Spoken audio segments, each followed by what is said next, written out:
Alhamdulillah, teman-teman sekalian, kita ini tadi tidak prolog Pak Kapolda, ya. Jadi saya diminta 2 kali. Tadi sebagai apa? Ya, 2 kali. Terus terang saya tidak hafal, tapi sebenarnya singkat ya, menggalami kata sih mau baca kata 156 dengan 2018 dengan 156 2018. Mungkin Pak Saiful akan lihat dari sisi makasih syariahnya. Mungkin Pak Bilal lebih detail lagi. Saya hanya sifatnya umum. Sifatnya umum mungkin nggak perlu panjang. Saya hanya sekedar, saya udah bilang sama Pak Rosita, saya mungkin hanya pengantar. Tapi gini, saya pendekatannya mungkin ya, mohon maaf pendekatan mungkin agak sedikit ekonomi politik Pak. Karena tadi dipancing oleh Bu Rosita, kok bisa diubah. Saya memang ketika membaca naskah 156 itu memang ada bau politiknya, ya, apalagi kan tahun politik gitu ya. Mudah-mudahan nggak salah ya. Ini tiba-tiba. Yang pasti bahwa 156 2018 atau peraturan Menteri Keuangan 156 ini itu arahnya pro petani ya, Pak Bila ya. Pro petani tembakau. Saya lihat data petani tembakau itu hanya Bu Rosita ya, kurang lebih 500.000 ya. Kalaupun dijumlahkan total, saya dapat data 2 juta ya Pak, 2 juta. Katakanlah 5 juta ya. Total petani kita sekitar 40 juta.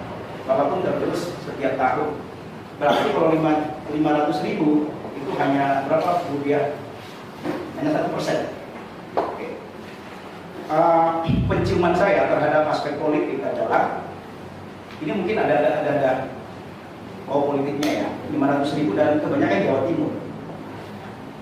Dan kalau diperas lagi kebanyakan di tempatnya Bu Esti, gitu ya.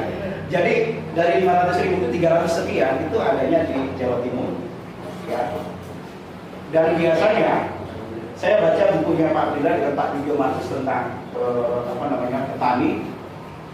Memang petani selama ini, petani tembakau itu biasanya dijadikan ke depan banternya.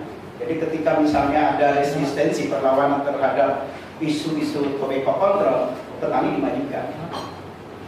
Petani yang bisa berjihad berdarah-darah.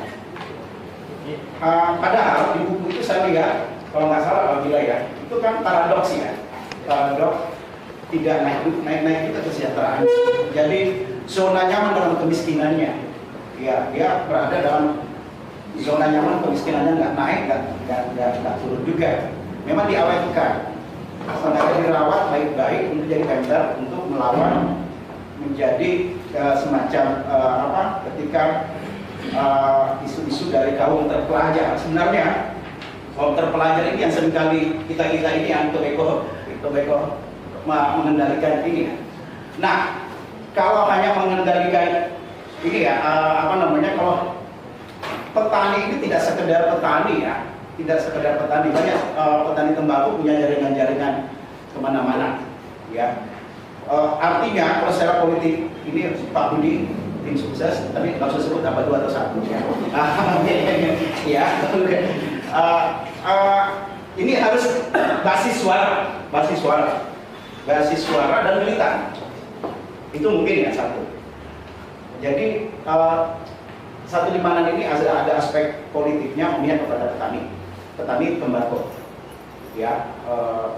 Dan kedua tentu pada industri rokok atau industri kretek ya.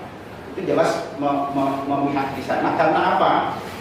Kalau cukai tidak dinaikkan, ini mohon maaf ya, saya nggak terlalu concern di ini Pak. Saya hanya baca Pak Bila ini ya, saya nggak terlalu concern pada isu-isu ini. pas ada saat diskusi baru belajar lagi gitu ya.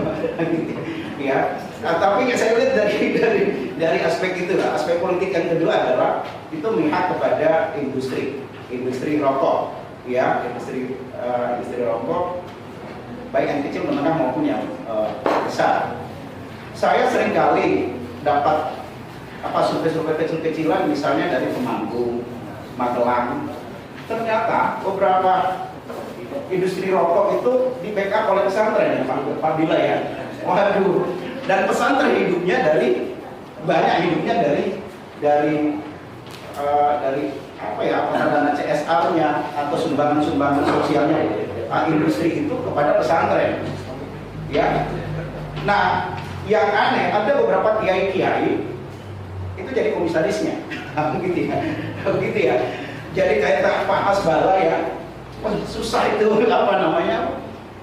ini melawan apa ya, sudah sistemik dari struktural dan melawan ini. Dan lagi-lagi basis suara ada di Jawa Tengah maupun di Jawa Timur. Nah, ini aroma politik yang saya tangkap. Makanya mungkin ya, ini mungkin ya, kalau misalnya masih PMK nomor 146 yang dipertahankan, jelas tidak memihak ke petani, jelas tidak memihak kepada industri. Dengan adanya ini, jelas memihak kepada petani tembakau dan industri, dan aman. Dan ujungnya tidak akan menaikkan harga rokok karena cukainya juga tidak dinaikkan. Ini pertama, poin saya pertama, ada aroma politik. Terserah apakah Pak Budi menanggapi itu atau tidak, ya gitu ya. Iya gitu ya.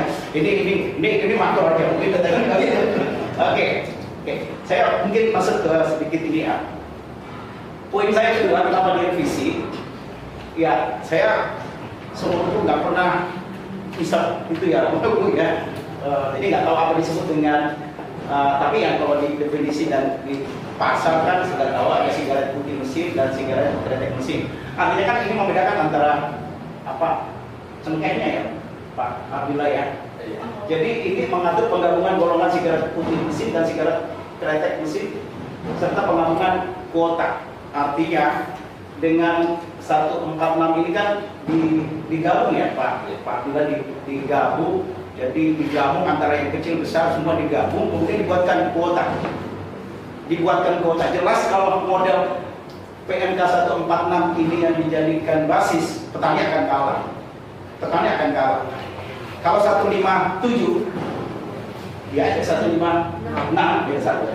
Itu akan menang petani. Ya itu kan. Oke, jika kebijakan ini dilakukan akan merugikan petani sebagai penjual tembakau dan juga produk kretek sebagai produk nasional. Kemudian, Bapak Ibu, PMK 146 ini kenapa kita revisi? Kenapa direvisi bukan kita ya? Ya, dikritik karena melakukan simplifikasi tarif cukai tembakau tanpa mempertimbangkan efeknya. Selain petani juga terhadap industri kretek. Jadi petani tidak bisa ngapa-ngapain, ya, gitu ya.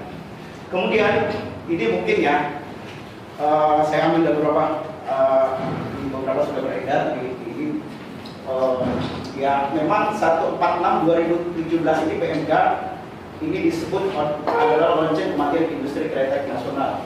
Ini mungkin agak ini Pak ya.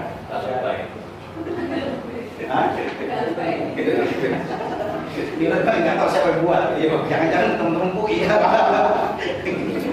Ini lonceng kematian. Saya ambil aja gitu ya. Ini kan untuk sosialisasi, ini kan kita diskusi ya. Ya, saya oke. Ini 146 2017 ya, mungkin di kita yang aktivis tobacco control setuju dengan 146 2017 ini. Ya, ini jelas kenaikan tarif cukai akan naik. Kalau ini tetap bertahan 146 itu kenaikan rokok cukai akan naik. Kemudian simplifikasi dilakukan bertahap, ini sudah ada. Itu sudah jelas sekali ya, saya baca tadi PMK 146 itu sudah sangat sistematis sekali. Kemudian dampaknya ini sudah dibuatkan penyederhanaan layar cukai berdampak langsung pada persaingan dan keberlanjutan IHT.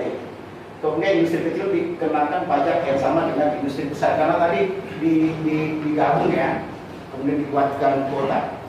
Artinya kalau 146 ini berlaku 2017, ini istilah tadi nggak apa-apa disebut lebay lonceng kematian, gitu ya. Nah, karena khawatir lonceng kematian ini betul-betul terjadi, cepat-cepat diubah. Saya nggak tahu ada proses, saya nggak tahu biasanya Pak, dalam perspektif ekonomi politik ada transaksi politik di balik itu. Ya tidak ada makan siang gratis. Ya tidak ada makan siang gratis. Kok tiba-tiba, saya nggak tahu Pak Abdillah yang biasa konsen ikut nggak dalam proses FGD atau partisipasi dalam proses penyusunan 157. Biasanya dalam ilmu saya ada transaksi politik di balik itu. Bisa jadi ada ransetter atau ada pendompleng di dalam itu. Saya nggak tahu ya. Jadi kan ada patut kecurigaan. Kemudian tiba-tiba ini hilang. Ya. Padahal kalau kita lihat ini ya, Bu Rosita ya, saya dari Bu Rosita ini. Roadmap-nya sudah cakep sekali. Ya Pak Bila ya. Itu Pak Jokowi luar biasa tuh. Pak ini 2014 sampai 2019 sudah apa? Saya udah pelototin apa ya? Kalimatnya cakep nih. Ya, kalau diikutin ini luar biasa. Gak ada kok tiba-tiba dipangkas oleh 156. Ini roadmapnya sudah dibuat. Cakep nih 2014 kan Pak Jokowi naik 2017, 16, 17, 18 ini. Oke, ini saya apa namanya cepat. Pak Bila lebih detail dengan Pak Saiful. Ini untuk apa? Cukai, ya cukai itu kenaikan cukai itu kan sudah ada juga ini ya Pak ya Pak Bila.